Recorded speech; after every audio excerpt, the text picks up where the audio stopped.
I don't think it's like pretending that technology is killing the real work, the manual work.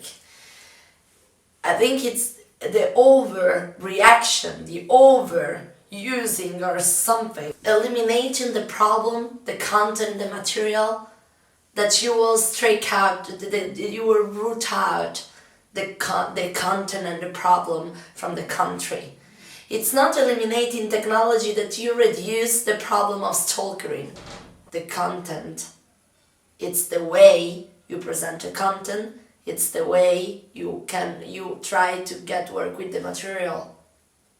And to do business, as I think also the Chelsea's father realized at the end of the struggle in Brexit, you don't need to renounce to an Italian more, or one more Polish people, or Spanish person. To try to implement your NGS in your business, you have to help people. Marketing is all about helping people. It's all about community. It's all about organization that help each other.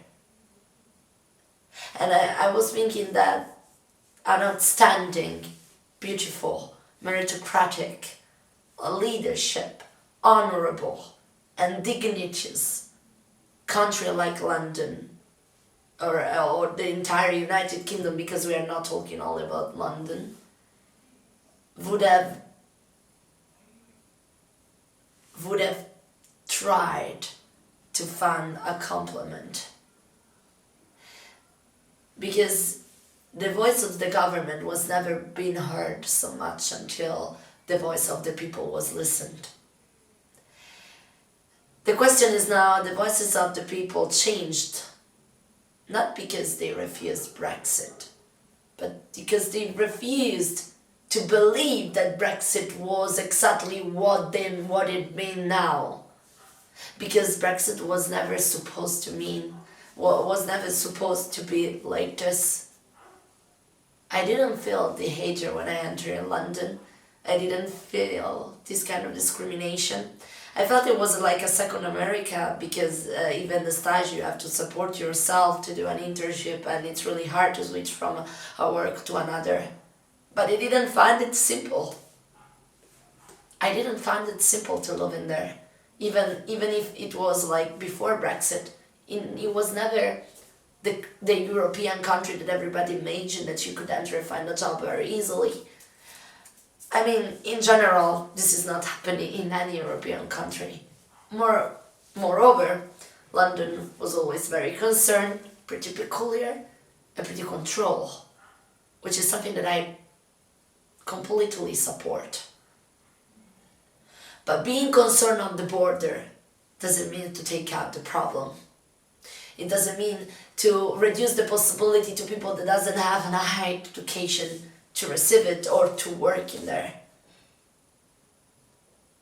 I always thought about London as the utopic dream, as a representation of a land that has the political institution all set.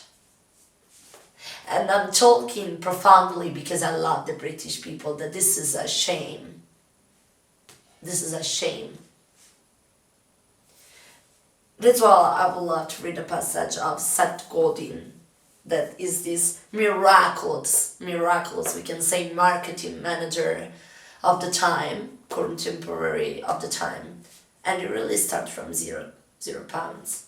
It really starts from zero. And why do I want to start from here, from this marketing of Seth Godin? Because to be honest, British people, American people, if we were all millionaires, he would have loved us, right? And, well, there are a lot of Italian people that use intelligence, and I really love my country for this, because we are really cunning.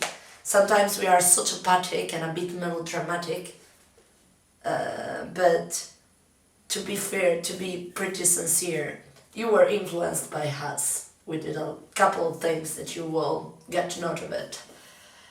and not because I work in the film department and the film industry that I consider myself like be in a certain way more advantage or more discredit from other point, because my profession, it's not always here in Italy high qualified. It only in your country is really professionally considered. But passions is all you need sometimes. Passions and brain. And when you try, as Rita Levi-Montalcino said, you get united, your compassion with your brain, you'll do the best mix ever.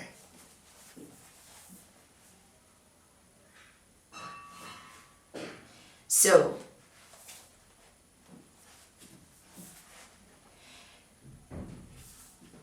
well, this is starting with the problems of hearings, of like listening to a person to another and get a message. And this passage talks about semiotic, symbols, and vernacular. And I'd love to try today to read a piece out of it, because I would love to make you reflect and make you connect with what I'm telling now. And try to transfer this kind of rules and words that I'm using with the specific language that the political adopted to make you think that the Brexit was a good idea. Can you hear me now? We communicate with symbol. The letters car aren't an icon of a car or a picture of a car. They're a stand-in, a symbol that, if you know English, brings to mind a car. Nike spent billions of dollars to teach millions of people that a swoosh is a symbol of human possibility and achievement, as well as status and performance. And if you were a designer, the Type X Comic Sans is a symbol of bad taste, low status, and laziness. Marketers have the humility to understand that not everyone sees a symbol the same way. The awareness to use the right symbol for the right audience, and the guts to invent a new symbol to be placed on the top of the old ones. 100 years ago, semiotic was its infancy. It wasn't something done by a million people every day as we market to each other online. Now, our ability to do this with intent or with naive intuition can make the difference between success and failure. So, basically, the meaning of this sentence is that, basically this passage that Seth Godin said is that we start with a set of denomination in real life. We were all primogenial. We were all living in the corner. We start setting borders and say, this is my territory and this is yours. And then we start by selling new car, driving and go on fast in our all limits duration. And we start saying that is my own car because I pay it. So we start having the money and the business around it. Then we start having a lot of masses things of the same typology of product reproduced in various brands. And we decided to classify Chanel from, for example, Hermes. This is for a very career successful woman, and this is for a well-concerned established man, and maybe exotic tasted. So, the meaning of Brexit, what is exactly? It's giving you the goods and the preserving and raising business on you and preserve your country and your career, or excluding everybody else from your country and isolate yourself from the rest of the world. It's not by taking out a problem, trying to find the problem out of it, that you solve the problem inside. I was really welcomed in London. And I hope with this section and in any other country of the United Kingdom that you will find a concern to my word, to what really happened, and open up your mind. a bit more. And I hope in one way that if any politician would have listened to my speech now, will look at these children and will think what is a better future for them. It will think about the history of them, it would think about the possibility to get a visa to another country. And if her children or his children wasn't treated really badly because of conditions, because of nationality, or because of the problem of barriers, and he will start crying in his own because he wants to reach a country where his fiancé is, well, I would think for his father, for this government, in general for the politician itself that own those children, to take care of the situation like it was their baby situations, their child situation, their kid's situation. They hate to give little infants fucks everybody.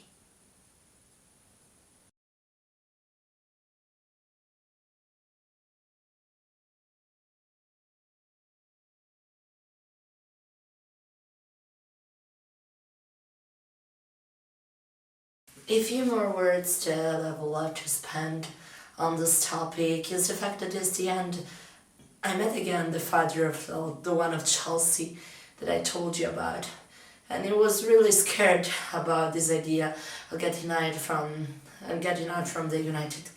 the European Union, even though I never admired the European Union for a certain situation, but we all are in the same ship. So we have to try to, I think, swim concerned about the responsibility we took some years ago. And, and I also think that some Italian people that came here in London and felt very isolated, never tried to get out from the margin, that never try out to conform to the English way of behaving, to the fact that they are all or startup where they are trying all to organize themselves to get into that. But I found a lot of connection. I really entered into the film industry, and when I was in there, and I never felt so complicated to do it, but possible. And it was very professional in a way.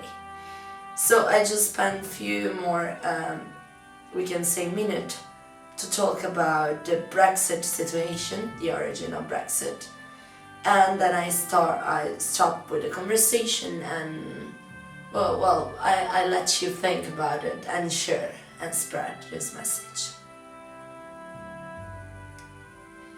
So we all agree that in 1957, West Germany, Italy, Luxembourg and Netherlands signed the Treaty of Rome, which established the European Economic Community, the predecessor of today's European Union, and it was the latest of several attempts to foster economic cooperation between European nations, and I believe it will be less likely to go to war with each other than finding another agreement. The Maastricht Treaty, which took effect in 1993, created the Brussels-based European Union, on which the AAC, or EEC, renamed simply the European Community, and was the main component. The EU was designed to integrate European nations politically and economically, including a unified foreign policy, common citizenship rights, which we have rights in our European Union, so we don't pretend to be divided from the concern. It was the way they selected people entering, it was different, not to have a concern on the fact that we also have to be honest and common with meritocracy and common citizenship right in any kind of people. Well, and that's why I would love to extend this treatment also to non-European citizens. A single currency, the euro, not including the UK. Labour Prime Minister Tony Blair, who won a landslide victory in 1997, was strongly pro-European Union and worked to rebuild ties with the rest of the European while in office. And he had his work cut out from him And in the midst of the mad cow, bovine spongiform encephalopathy, I do remember that one of my homeless guy that I was also meeting in the street sometimes to give him some speech of like sort of sneakers, he always told me to be an intracephalus or something, hydrocephalus. Seems like a pathology that is eating in the government. Well, scared of the late 90s, Brussels imposed a ban on British beef, and the general EU ban was lifted in 1999 after tough restrictions were imposed on beef export, but France kept its own ban in place for years after that. The Europe and the UK didn't just battle over beef, but in 2000, after a 27-long battle and a victorious verdict from the European Court of Justice in Luxembourg, British chocolate could finally be sold in the rest of Europe. Good attempt. Well, to produce your own chocolate even in the Europe would have done better choices if you struggle about sex and chocolate rather than, conformity, integrity, and whatever you call it in the House of Commons that it was happening in the Westminster in the last few days.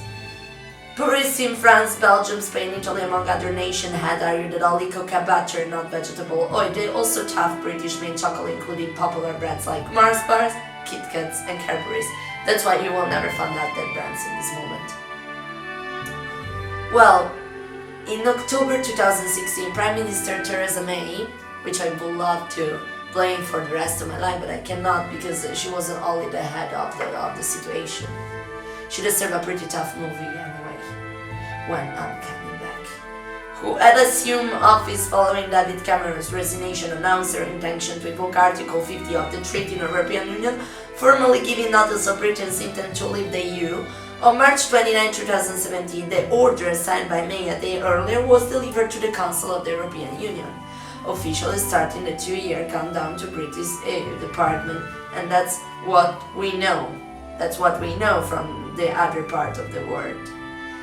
But the time that the Harold Macmillan proposal, it was the one that makes the Brexit deal to endure and go on in this tragic story.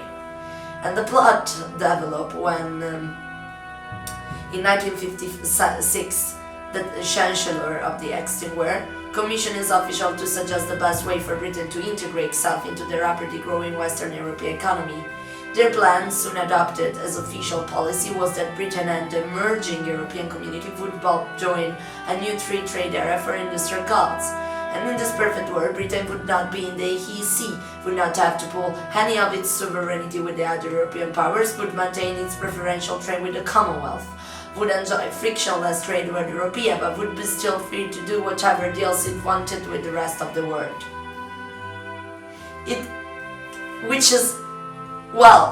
You want to have your wife, like we all said, the fat wife and the pot full of gold, which is impossible. You cannot ask for everything. You can only ask for something because it's not called compromise. Because as the Board of Trade, the possibility of UK cooperation would be so welcome that we should be able to enter the plan more or less on our terms. So this guy was never a government member, was a chancellor, and he said that the business was to ask everything. What Seth Golden said instead? Seth Golden precise that to do business, you need to give the other people something. You need to help the other people. Not to be intentionally calling you racist guy, but in a way, I know London could be better. I know we could make the difference. I know you younger, old people can react to this, even inside of London. Because everything we could make is more than they can take, is more than what they can take.